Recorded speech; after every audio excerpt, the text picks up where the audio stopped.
هدى للناس وبينات من الهدى والفرقان أشهد أن لا إله إلا الله وأشهد أن محمدا عبده ورسوله اللهم صل على نبينا محمد وعلى آله وصحبه وسلم. Hadirin yang dimuliakan Allah Subhanahu wa Ta'ala, alhamdulillah sore hari ini kita bisa dipertemukan Allah Subhanahu wa Ta'ala. Semoga pertemuan kita mendapatkan rahmat, maghfirah, barokah, ridho dari Allah Subhanahu wa Ta'ala. Salawat dan salam kita aturkan kepada uswatun hasanah kita Nabi Muhammad sallallahu alaihi wasallam, kepada para keluarga, para sahabat dan para pengikut beliau ila yaumil qiyamah. Sore hari ini materi kita agak serius ya. Moga-moga enggak terlalu serius ya, biasa aja. Nah, kita mulai dari, sebenarnya judulnya ini adalah Syumuliyatul Islam. Apa artinya Syumuliyatul Islam itu? Syumuliyatul Islam itu maknanya adalah Al-Islam nizamun syamilun yatanawalu mazhahiral hayati jami'an.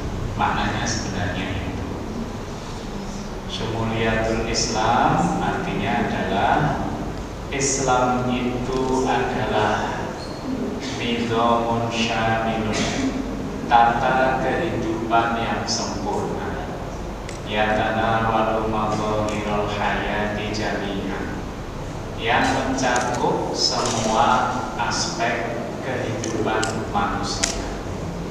Nah, maknanya sebenarnya itu makna dari Syumuliyatul Islam. Makanya Islam itu sebenarnya mengatur semua hal dengan caranya sendiri. Misalkan Islam mengatur ibadah, tetapi juga Islam mengatur muamalah. Artinya Islam itu mengatur hubungan manusia dengan Allah, diatur. Tapi kita nggak boleh lupa Islam itu juga mengatur hubungan manusia dengan manusia. Makanya nggak bisa disebut orang solih kalau dia itu hanya sibuk berhubungan dengan Allah tetapi melukai sesama manusia, nggak bisa. Karena Islam di dua sisi itu, yaitu hubungan dengan Allah baik, hubungan dengan sesama manusia juga baik.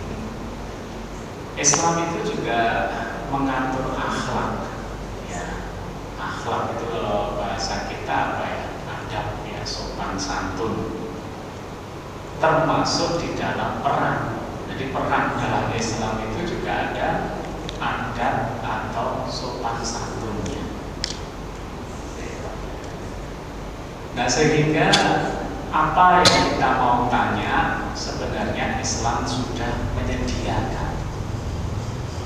Nah, mohon maaf, ini tidak ada di dalam agama lain. Ya, makanya agama lain tidak ada syariatnya. Kalau Islam ada syariatnya, ada tata aturan. Nah, ini di sini saya sebutkan ada nama-nama, 7 nama ya. Kalau lihat namanya itu bahasa Arab semua, tetapi itu adalah nama orang-orang Yahudi yang tinggal di Arab. Ya. Pertama Abdullah bin Salam, yang kedua Sa'labah, yang ketiga Ibnu Yamin, yang keempat Asad bin Ka'ab, Yang kelima Usaid bin Ka'ab. Ini berarti kakak adik. Asad itu anak pertama, Usaid anak kedua. Demikian pula Hasan anak pertama, Husain anak kedua. Nah, jadi mudah apa itu ya. 6 Sa'id bin Amr. 7 Qais bin Zaid. Nah, ini ada 7 tokoh-tokoh Yahudi yang mereka itu hidup di masa Rasulullah SAW, dan mereka itu ingin masuk Islam. Ya, orang Yahudi 7 pemuka ini mau masuk Islam. Cuman mereka itu punya 2 permintaan. Nah gitu. Jadi aku mau masuk Islam, tapi minta ada 2 kompensasi. Namanya juga Yahudi, ya kan? Enggak lost gitu aja. Ya mau masuk Islam itu masih ada minta kompensasi. Kompensasinya apa? Nah, kompensasinya ya. Ini ditulis di dalam kitab Asbabun Nuzul. Ya. Asbabun Nuzul itu maknanya adalah sebab turunnya Al-Quran. Kita langsung ke bahasa Indonesianya. Ya Rasulullah, sesungguhnya hari Sabtu adalah hari yang kami muliakan. Ya, kalau Jumat harinya orang Islam, Sabtu orang Yahudi, hari Ahad atau Minggu Nasrani. Kalau 2 agama lain juga minta, misalkan Hindu minta Senin, Buddha minta Selasa. Jadi kita hari kerjanya cuma Rabu dan Kamis. Ya. Jadi hari Sabtu itu hari yang dimuliakan oleh orang-orang Yahudi. Ya. Dan mereka minta bahwa kami tetap menjalankan ritual Sabtu. Nah, dia masuk Islam, tapi kami tetap tidak memindah hari jadi hari Jumat, tetapi hari Sabtu. Kemudian, ya Rasulullah, inna Taurata kitabullah. Ya Rasulullah, bukankah Taurat itu juga kitabnya Allah? Nah, kalau dijawab ya iya, tetapi sudah banyak yang dirubah-rubah. Dan mereka minta supaya tetap menjalankan Taurat tapi di malam hari. Nah, jadi mau masuk Islam tapi ada 2 permintaan. Pertama yaitu mereka tetap minta supaya menghormati hari Sabtu, menjalankan ritual hari Sabtu. Yang kedua, mereka tetap minta supaya malam hari menjalankan Taurat atau baca Taurat, tadarus Taurat. Nah gitu ya. Nah terus gimana jawaban Rasulullah SAW kalau ditanya gitu? Ini tokoh-tokoh Yahudi loh, ini tokoh-tokoh Yahudi semuanya. Mereka bilang, ya kami mau masuk Islam, syaratnya 2 itu. Gimana? Nah yang menjawab bukan Rasulullah SAW, tetapi yang menjawab langsung Allah Subhanahu wa Ta'ala, yaitu di dalam surat Al-Baqarah ayat 208. Nah cerita yang di depan tadi, kalau di dalam ulumul Quran, ilmu Al-Quran, itu adalah asbabun nuzul, sebab turunnya ayat ini. Ya, jadi ada sebabnya, tapi nggak semua ayat itu ada sababun nuzulnya. Kalau ini pas ada ya, surat Al-Baqarah 208 itu turun gara-gara orang Yahudi tadi. Ya. Ayatnya berbunyi, ya ayyuhalladzina amanu udkhulu fis-silmi kaffah wa la tattabi'u khutuwatis syaitan innahu lakum aduwwum mubin. Hai orang-orang yang beriman, masuklah kalian semua ke dalam Islam secara keseluruhan. Wala tattabi'u khutuwatis syaiton, dan jangan mengikuti langkah-langkah setan. Kenapa? Innahu lakum aduwwum mubin. Sesungguhnya setan itu musuh yang nyata buat kamu. Kita lihat sekarang awal ayatnya, ya ayyuhalladzina amanu. Ini kalau dalam bahasa Arab artinya disebut dengan mukhatab. Mukhatab menika orang yang diajak bicara sama Allah, ya, atau yang disasar. Siapa? Ya ayyuhalladzina amanu, yaitu orang-orang yang beriman. Nah, itu Allah ingin berbicara dengan orang-orang yang beriman. Berarti siapa saja itu? Ya jelas, yang pertama adalah orang yang beriman. Nah, pertanyaannya, kita ini masuk enggak? Kalau enggak masuk, atau kita itu merasa enggak masuk, ya kita merasa beriman, gitu aja. Ya, misalkan kita jadi warga Minomartani, tapi nggak pernah di rumah, nggak pernah kerja bakti, nggak pernah bayar iuran, nggak pernah ikut arisan, misalkan ya, tapi KTP-nya Minomartani, gitu ya. Nah itu ya kita yang merasa. Kalau nggak merasa, ayatnya nggak usah diteruskan. Masalahnya itu. Ya. Jadi bagi orang yang beriman atau yang merasa beriman, tapi ada juga yang ketiga, yaitu orang yang ingin beriman.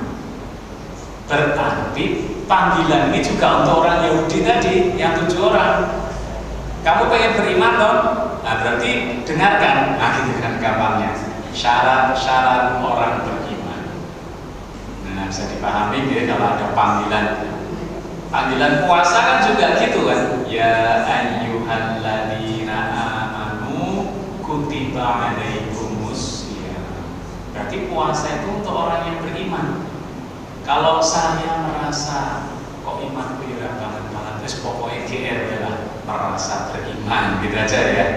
Atau kalau kamu pengen beriman, nanti kalau sudah mengucapkan syahadat ya harus puasa.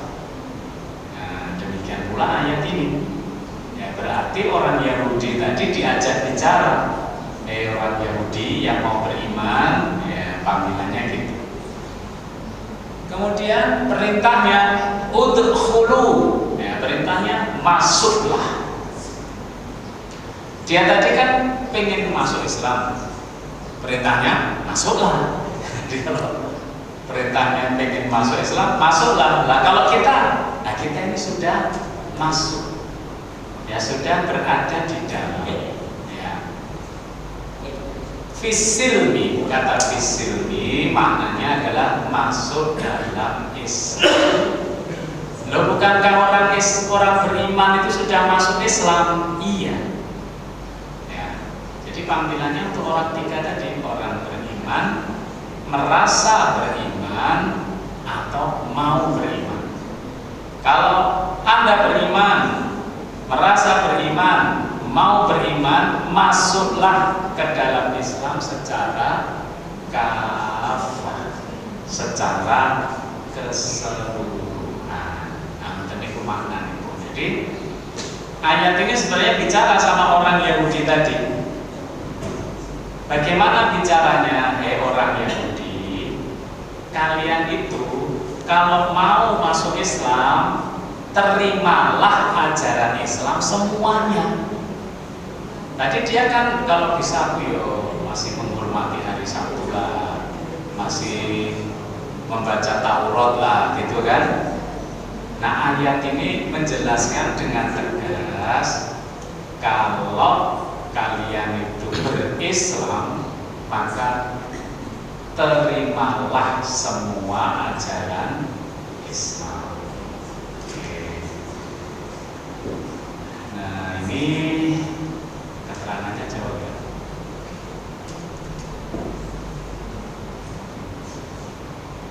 Nah ini Ini maknanya menerima itu belum tentu menjalankan loh. Bisa dipahami ya? Saya menerima, ning urung iso nglakoni. Misalkan perintah haji, oh saya menerima. Tapi saya belum bisa menjalankannya. Perintah ayat tadi adalah terimalah semuanya. Terimanya semuanya itu penjelasan di depan itu telah disebutkan ya, masuk Islam secara kafah adalah masuk Islam secara keseluruhannya, diterima semuanya, hukum-hukumnya, syariat-syariatnya. Tidak bisa kita itu menerima satu menolak yang lainnya. Misalkan menerima sholat tapi menolak zakat. Nah ini maksudnya pelajaran syumuliyatul Islam ya. Jadi Islam itu totalitas, bukan bagian-bagian. Nah sekarang direnungkan, ada enggak ajaran Islam yang kita enggak suka? Ada enggak? Misalkan zakat, zakat saya cocok Pak ya. Kenapa? Tidak nentongnya duit barang. Ya. Nah mulai sekarang kita sudah paham kalau berislam terimalah semua ajaran ini. Ya. Misalkan apalagi yang kita sering tahu, perang, ya kan? Islam kan mengajarkan perang juga. Wah saya tidak mau memperkosa, ya kan? Menyakiti orang, menzalimi orang. Ya tapi itu ajaran Islam. Berarti harus kita terima. Wah gila banget ajaran ini. Coba apa yang pelajaran Islam atau syariat Islam yang kita nggak suka apa? Nah ayat di atas tadi ingin berbicara sama kita, kalau menerima Islam, terima semuanya ya, diterima semuanya. Walaupun melaksanakannya belum tentu ya. Langsung melompat aja ya.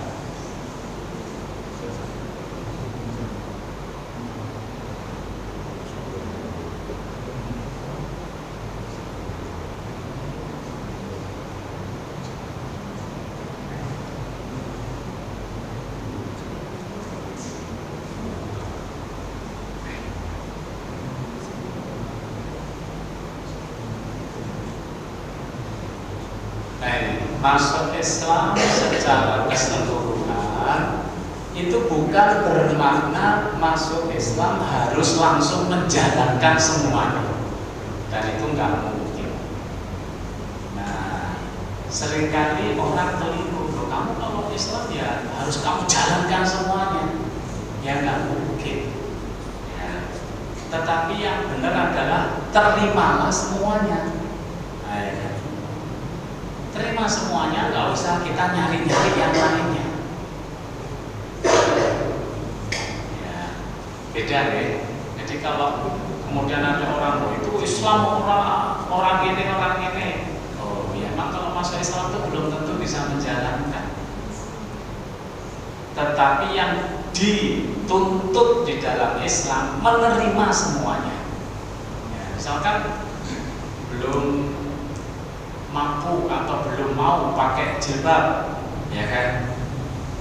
Tapi perintah Al-Quran untuk menutup aurat, berarti kita terima dulu. Saya terima, aku menutup aurat, nah gitu kan? Ya, apalagi banyak yang berat-berat, banyak juga. Ya, yang ringan-ringan banyak. Tersenyum, tersenyum ajaran Islam. Oh ternyata saya juga sulit tersenyum Pak. Oh berarti ya harus diterima dulu. Birrul walidain, berbakti sama orang tua. Dan dalam Islam itu berbakti sama orang tua itu tanpa syarat. Tidak harus orang tuanya sholih, Tidak harus orang tuanya Muslim. Ya, nggak ada catatan. Prinsipnya cuma satu, berbaktilah sama kedua orang tua. Saya mau pak, nek wong tuaku sabar lagi gua lahir karuan. Terus gak peduli, pokoknya ajaran Islam tuh kayak gitu. Sebaliknya kita wajib untuk mendidik anak. Ya. Sehingga kita harus bertanggung jawab terhadap pendidikan anak-anak kita. Maknanya bukan mesti harus sekolah formal, enggak. Ya.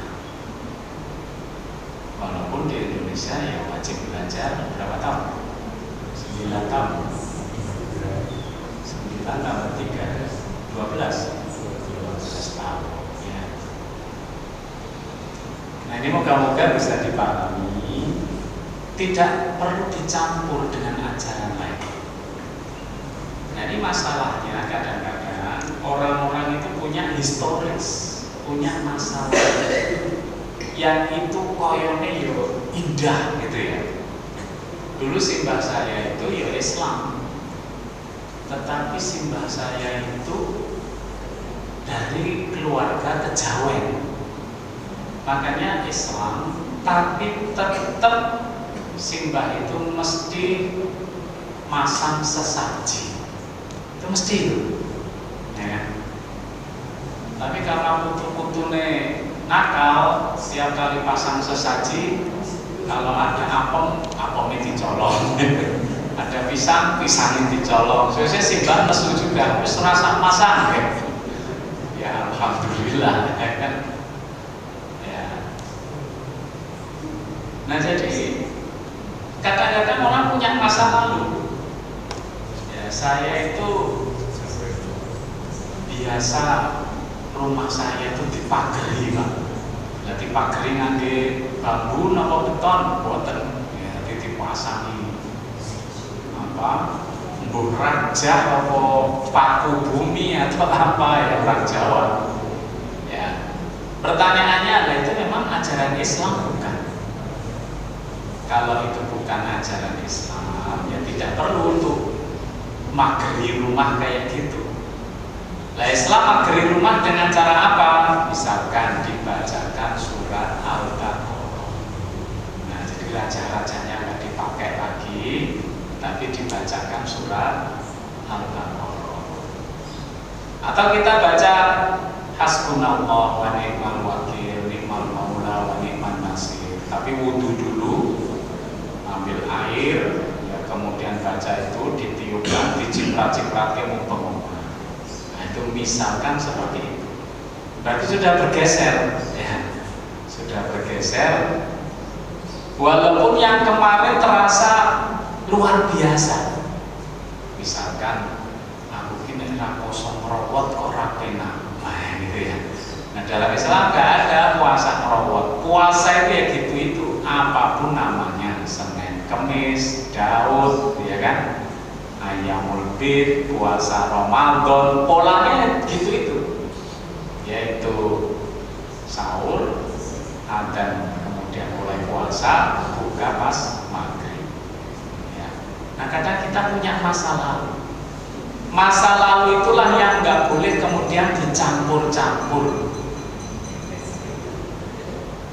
Nah memang masalahnya Belanda itu ketika perang dengan Pangeran Diponegoro, 5 tahun perangnya 1825 sampai 1830, Belanda itu betul kehilangan banyak orang, bahkan jenderalnya juga, dan kehilangan banyak biaya hampir bangkrut.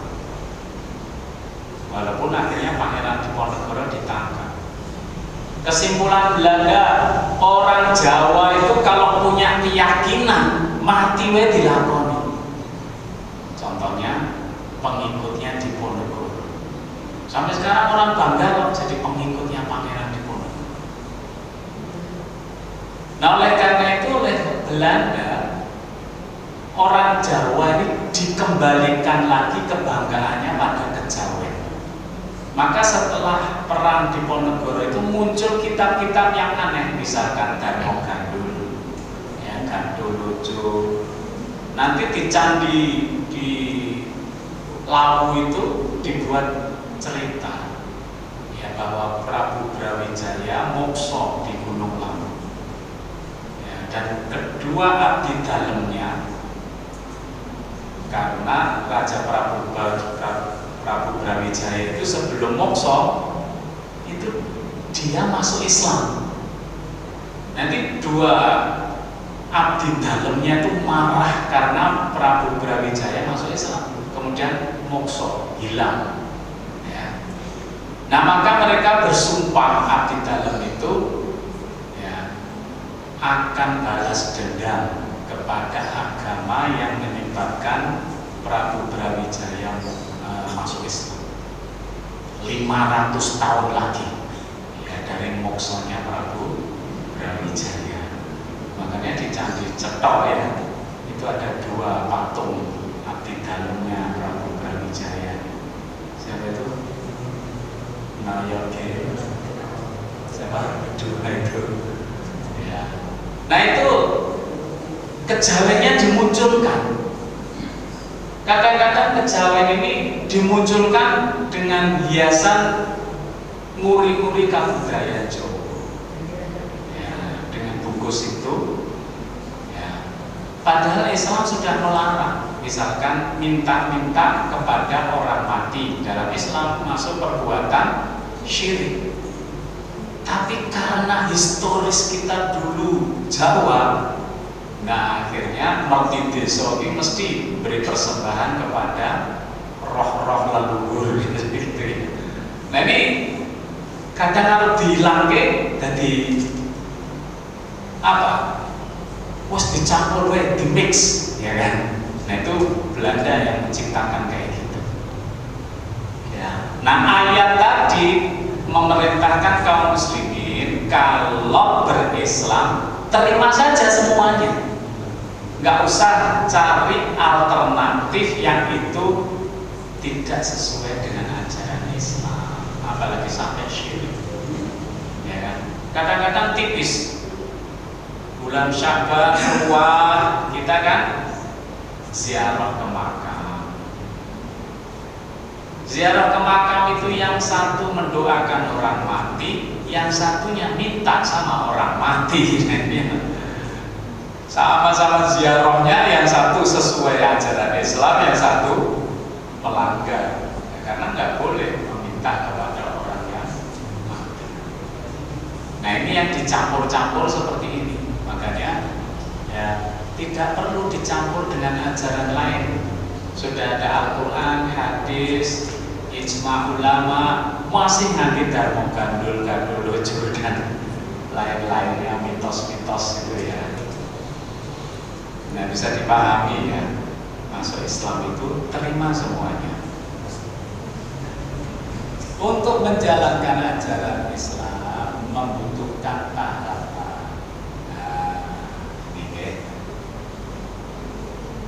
Nah sehingga nggak mungkin kita tiba-tiba masuk Islam harus dijalankan semua, nggak bisa. Siapapun nggak akan bisa.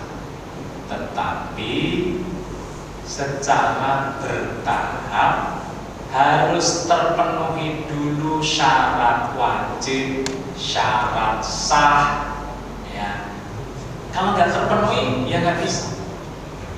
Kamu sudah masuk Islam harus sholat sekarang juga.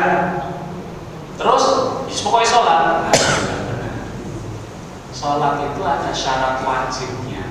Dia sudah Islam, sudah balik belum? Kalau belum balik sebenarnya dia belum wajib melatihan. Sudah mukallaf belum? Mukallaf itu apa? Ya, gampangnya orang Jawa ini wis dong urung jadi. Wis dong urung carane sholat itu. Ya. Kalau urung, ya nggak wajib ya. Itu aja masih ada syarat sahnya sholat. Ya. Kalau itu nggak dipenuhi, ya ngapain sholat? Misalkan pertama bersuci dari hadas dan najis. Oh, dari sini aja terus belajar gimana cara bersucinya, ya kan gitu ya. Jadi sholat itu nggak tiba-tiba bersuci dari hadas Itu kalau perempuan menstruasi, nifas, malah orang oleh sholat loh, ya kan? Berarti syaratnya enggak terpenuhi. Ya, syaratnya enggak terpenuhi. Ya. Berarti dalam Islam itu harus terpenuhi syarat-syaratnya dulu. Kalau enggak terpenuhi, enggak mungkin bisa dikerjakan. Itu aja nanti pelajarannya jadi panjang. Air yang mensucikan apa? Nah gitu kan. Yang termasuk najis apa itu? Yang hadas apa? Dan cara membersihkannya gimana? Ya kan? Jadi kan panjang.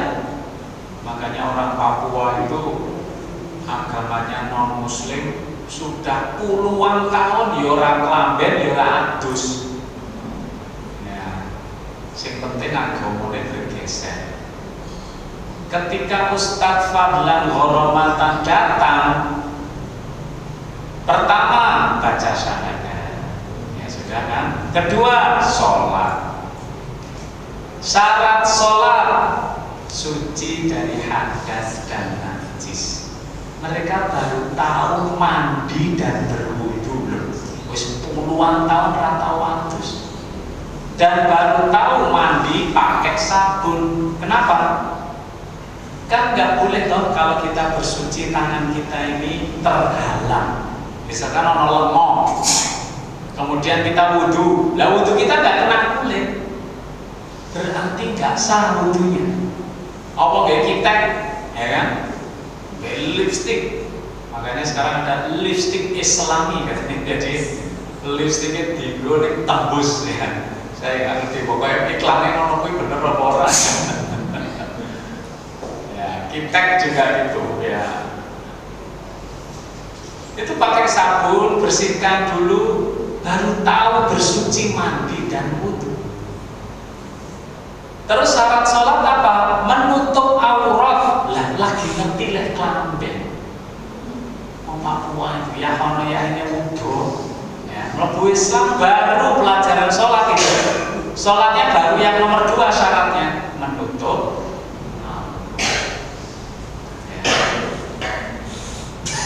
Nah ternyata Islam itu ajarannya bisa dijalankan kalau syaratnya terpenuhi. Kalau nggak terpenuhi, ya nggak bisa dijalankan atau masuk bab rukhsah atau darurat.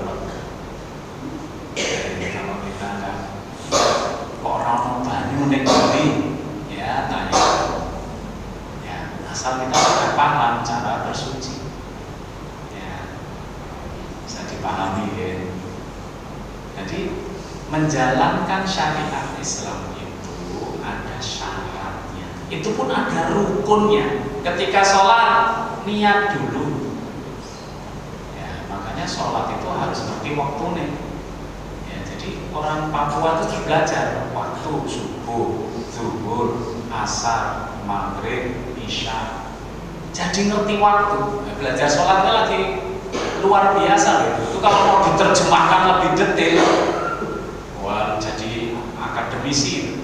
Karena menghitung waktu itu kan astronomi ilmunya. Jadi, ya. Nah syaratnya terpenuhi, barulah sholat, ya kan? Niat dulu, setelah niat takbiratul ihram, Allahu Akbar. Jadi ada rukunnya. Kalau aliran sesat, ning domblan-domblon meneng takoni ngomong Mas, sholat. Ini aliran sesat. Jadi nggak bisa sholat itu cuma di batin-batin, nggak bisa.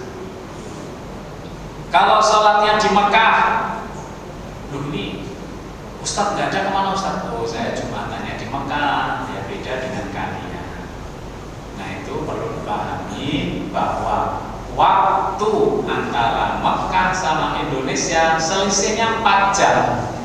Jadi kalau di Indonesia jam 12 masuk Jumatan, di Mekah baru jam 8. Jadi kalau dari semua angkat di Mekah, nekono lagi resik-resik Masjidil Haram, jadi belum masuk Jumatan. Lah kok wis balik ya. Nah ini yang kemudian kita ajarkan kepada semua orang. Jadi nggak bisa tiba-tiba, syaratnya harus terpenuhi dalam Islam gitu. Ada orang bilang pokoknya Islam tegak, mencuri potong tangan.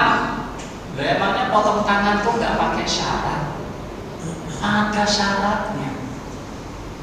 Jadi orang kan dijumpai, wah Islam ini wabah tangannya do putul.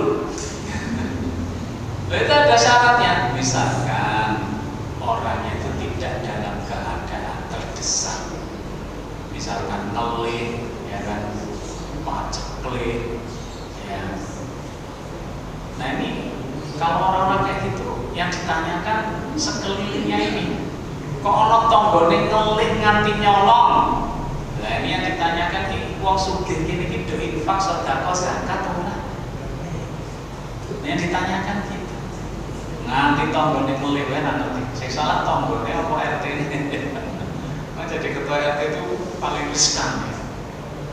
Karena dia yang harus bertanggung jawab terhadap satu wilayah RT-nya. Kalau kita tidur dalam keadaan kenyang, kok tetangga kita nggak bisa tidur karena lapar, itu nanti ditanya di akhirat. Ya, jadi kalau kita nanti meninggal, 4 orang tetangga kita yang paling dekat rumahnya sama kita, kemudian ditanya, pripun tiang sing meninggal ini pripun? Kalau 4 orang itu bilang sae, loh kita masuk surga loh.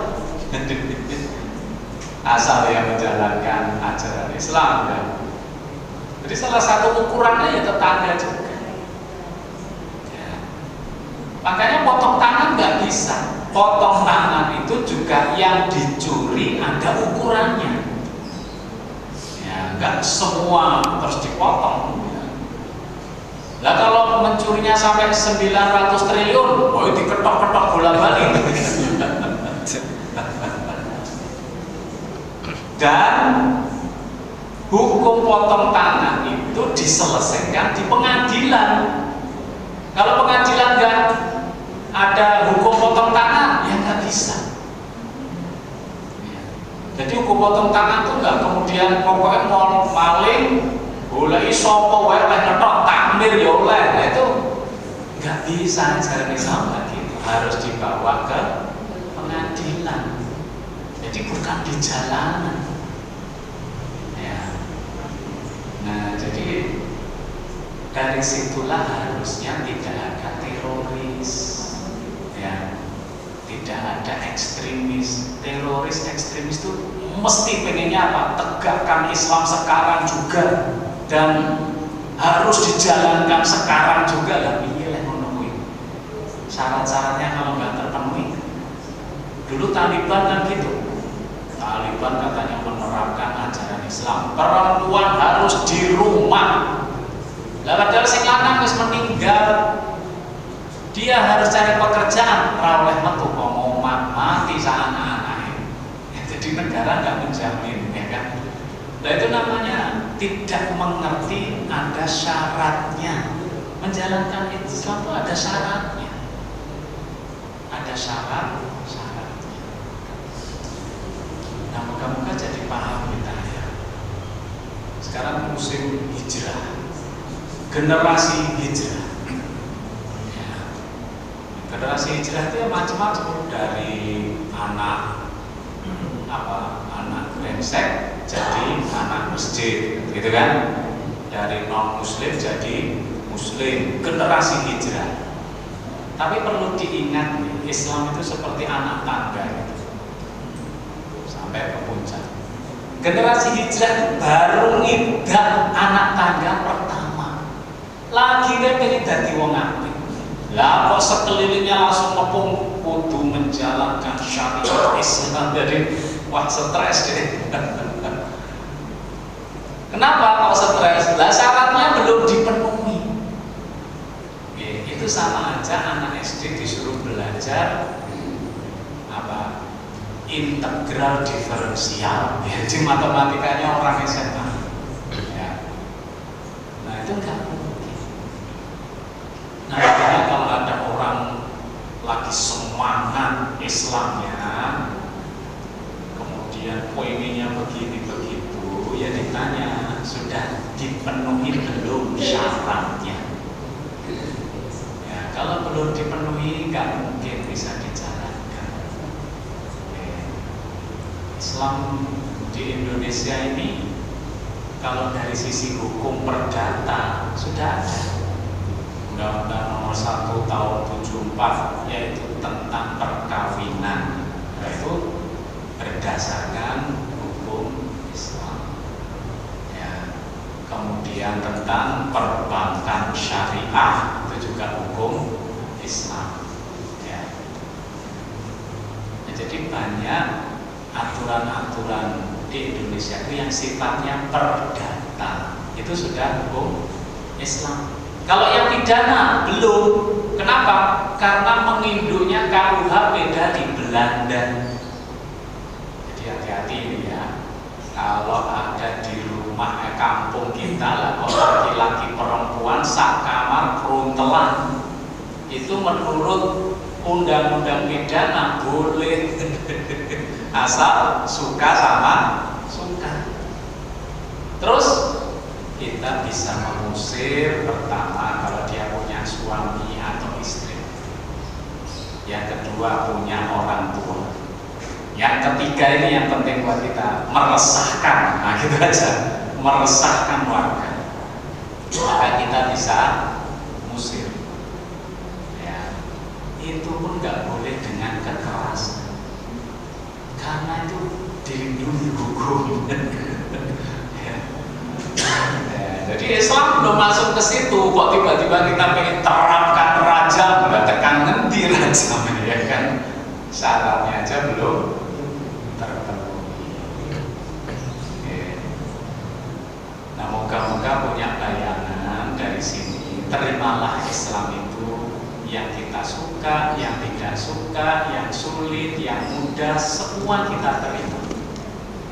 Kita menjalankannya dengan cara berusaha memenuhi syarat-syarat dan rukunnya. Ya, haji itu kalau syaratnya nggak terpenuhi ya nggak berangkat. Ya, wis duit kendaraannya rawono, nggak makan. Punya uang, punya kendaraan, negeri yang dilewati lagi perang, nggak jadi. Punya uang, punya kendaraan, negeri yang dilewati aman, loro, jadi nggak jadi, ya kan? Ini syarat-syarat untuk naik haji. Ya makanya kalau saya secara pribadi ya, kalau sudah sepuh banget ya saya udah nggak usah naik haji lah. Ya. Karena syaratnya sebenarnya tidak terpenuhi. Kalau kita sudah tua naik haji ya, sampai di sana udah pakai pampers, petan kulon ngerti, jadi satu kloter semuanya ngurusin dia.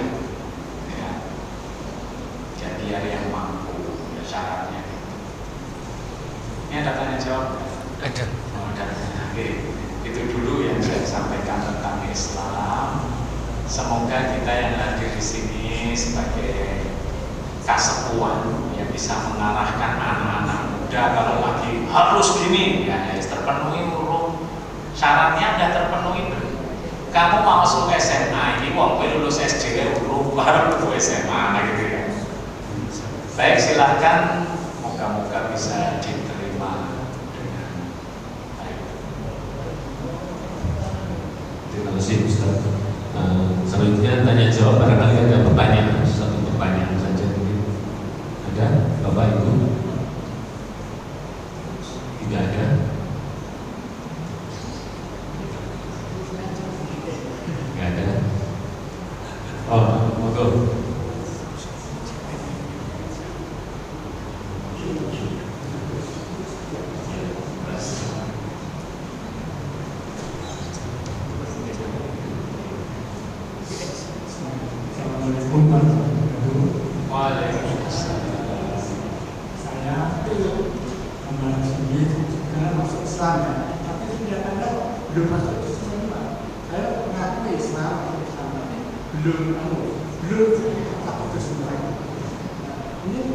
Sementara ini saya kan akan mulai lagi.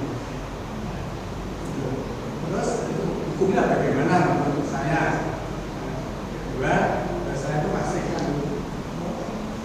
bagi orang Jawa ya, orang Jawa dari masih menjalankan untuk tradisi-tradisi.